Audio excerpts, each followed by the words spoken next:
महाराष्ट्र के मुंबई अंधेरी ईस्ट के मरोल इलाके के बिविंग के फ्लैट नंबर 601 में एयर इंडिया की होनहार पायलट सृष्टि तुली रहती थी। 24 नवंबर 2024 की रात सब कुछ ठीक और खुशहाल लग रहा था। चेन्नई से मुंबई की फ्लाइट पूरी करने के बाद सृष्टि ने 12:30 बजे के आसपास अपनी मां को वीडियो कॉल किया। कॉल पर वह बेहद खुश नजर आ रही थी। सृष्टि ने अपनी मां से दिन भर की बातें शेयर की। हाल ही में सृष्टि ने इंटरनेशनल फ्लाइट्स उड़ाई थी और साथ ही प्रमोशन भी हासिल की थी। उसकी जिंदगी हर मोड़ पर कामयाबी की तरफ बढ़ रही थी, लेकिन खुशियों से भरी यह रात 4 घंटों के बाद एक दिल दहला देने वाली घटना में बदल गई। उसी की फ्लैट में सृष्टि की बॉडी पंखे से लटकी हुई मिली। जिस लड़की ने कुछ घंटे पहले अपने परिवार को खुशियों से भरा वीडियो कॉल किया था, वह अब इस दुनिया में नहीं थी। क्या यह एक सचमुच की आत्महत्या थी या फिर यह कहानी कुछ और ही बयां कर रही थी? सृष्टि की मौत ने सवालों और साजिशों का अंधेरा जाल खड़ा कर दिया था। अब न्याय चाहिए, मेरे को न्याय चाहिए, मेरे को न्याय चाहिए।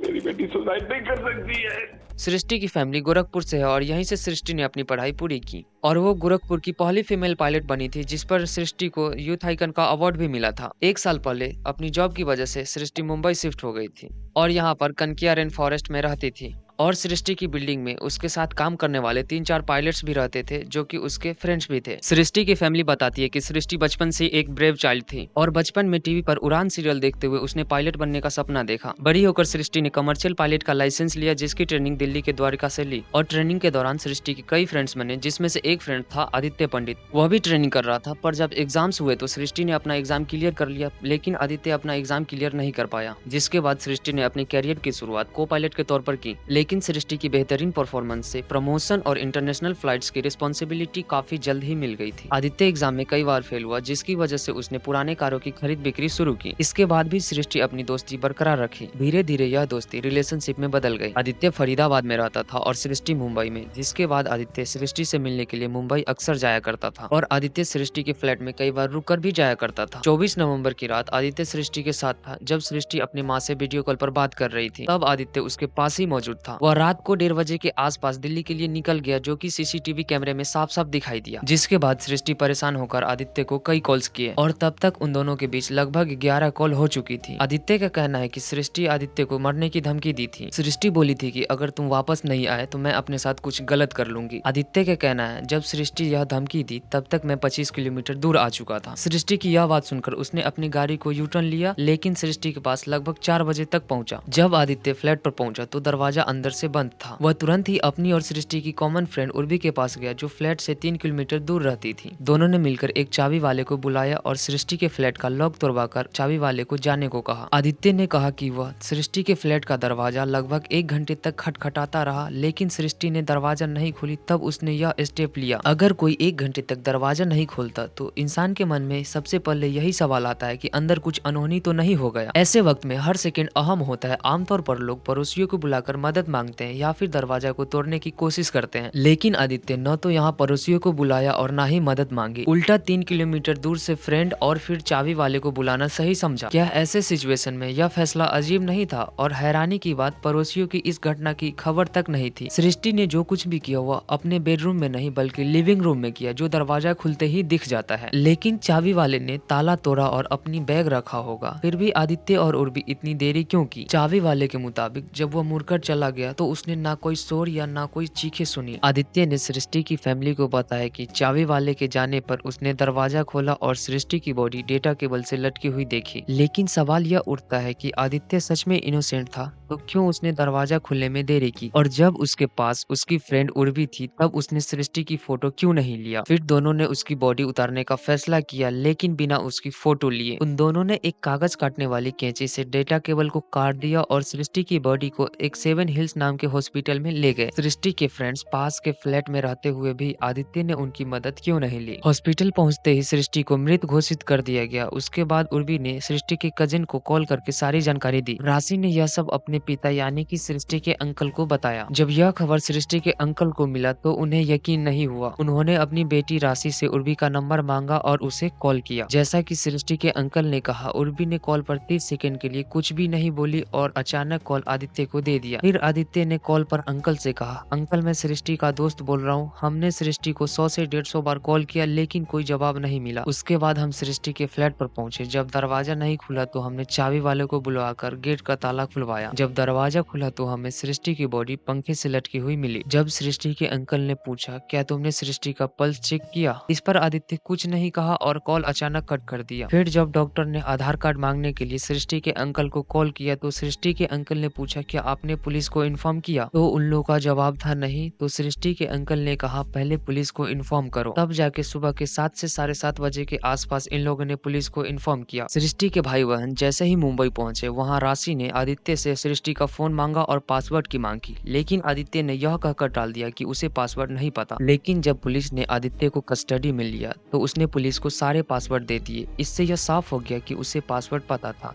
लेकिन सवाल यह उठता है कि अगर वह निर्दोष था तो उसने राशि से पासवर्ड क्यों छुपाया? सृष्टि के अंकल जब मुंबई पहुंचे तो उन्होंने सृष्टि के फ्लैट की बारीकी से जांच करने का फैसला किया। जांच करते समय उनकी नजर फायर एग्जिट पर पड़ी जो सीधे बिल्डिंग से नीचे की तरफ जाती थी। लेकिन सबसे चौंकाने वाली बात यह थी कि वह पूरा रास्ता एक ब्लाइंड स्पॉट था जहाँ कोई सीसीटीवी कैमरा नहीं था। यह बात उन्हें गहरी सोच में डाल गई। जब अंकल ने सृष्टि के दोस्तों से बात की तो उन्हें आदित्य और सृष्टि के रिश्ते की सच्चाई का पता चला। दोस्तों ने बताया कि उन दोनों के बीच अक्सर झगड़े होते थे। रीजन यही पता चला कि वो लड़का जो है वो उस लड़की को बहुत तंग करता था, बहुत ज्यादा हर चीजों में तंग करता था, पैसा मांगता था, ब्लैकमेल करता था। आदित्य सृष्टि का नंबर ब्लॉक करके अपनी बात मनवाने की कोशिश करता। एक बार तो उसने सृष्टि को बीच सड़क पर छोड़कर चला गया। यहाँ तक नॉनवेज खाने पर उसे आदित्य ने सबके सामने इंसल्ट किया था। जब सृष्टि आदित्य के परिवार के फंक्शन में नहीं जा पाई तो आदित्य ने उसे 10 दिन तक ब्लॉक कर दिया था। सृष्टि के दोस्तों ने एक और चौंकाने वाली बात अंकल को बताई कि आदित्य सृष्टि से फाइनेंशियल मदद भी लेता था। बीच सड़क में गाड़ी जा रही है, जा रहा होता तो उसको वहीं पे उतार देता था। बहुत ज्यादा हर चीजों में तंग करता था, पैसा मांगता था, ब्लैकमेल करता था। यह सुनकर अंकल ने सृष्टि के पिछले 1 महीने का बैंक स्टेटमेंट निकलवाया। उसमें 2 बड़े ट्रांजैक्शन मिले जिसमें 15,000 आदित्य की बहन के अकाउंट पे और 50,000 आदित्य की बहन के पति के अकाउंट पे ट्रांसफर किए गए थे। सबसे अजीब बात यह थी कि ये पैसा आदित्य के खुद के अकाउंट में नहीं गए थे। जब इसके बारे में आदित्य की फैमिली से पूछी गई तो उनका कहना था कि आदित्य ने सृष्टि को 15 लाख की कार गिफ्ट की थी और सृष्टि आदित्य से 2 लाख लिए थे। उनके अनुसार 65,000 उन्हीं 2 लाख का हिस्सा था जिसे सृष्टि ने किस्तों में लौटाया। लेकिन सवाल यह उठता है, अगर सृष्टि वाकई 2 लाख रुपए ली थी तो उसने 65,000 आदित्य के बजाय उसकी बहन और बहन के पति के अकाउंट में क्यों ट्रांसफर की? और सबसे बड़ी बात, सृष्टि एक पायलट थी जो इंटरनेशनल फ्लाइट्स भी उड़ाने लगी थी, जिसकी सैलरी अच्छी खासी थी। उसे पैसे लेने की क्या जरूरत पड़ी? सृष्टि के पास सब कुछ था, एक अच्छा कैरियर, परिवार की खुशियां, लेकिन वाकई एक झगड़ा उसे इतना मजबूर कर दिया था। आदित्य निर्दोष है या दोषी यह तो जांच के बाद ही पता चलेगा, लेकिन उसने पीछे कई सारे सवाल छोड़े हैं। सृष्टि के फोन का पासवर्ड न बताना, दरवाजा तुरंत न तोड़ना और 3 किलोमीटर दूर से फ्रेंड और फिर चाबी वाले को बुलाना। क्या यह महज एक आत्महत्या थी या इसके पीछे कोई गहरी साजिश छिपी है? जवाब अभी बाकी है।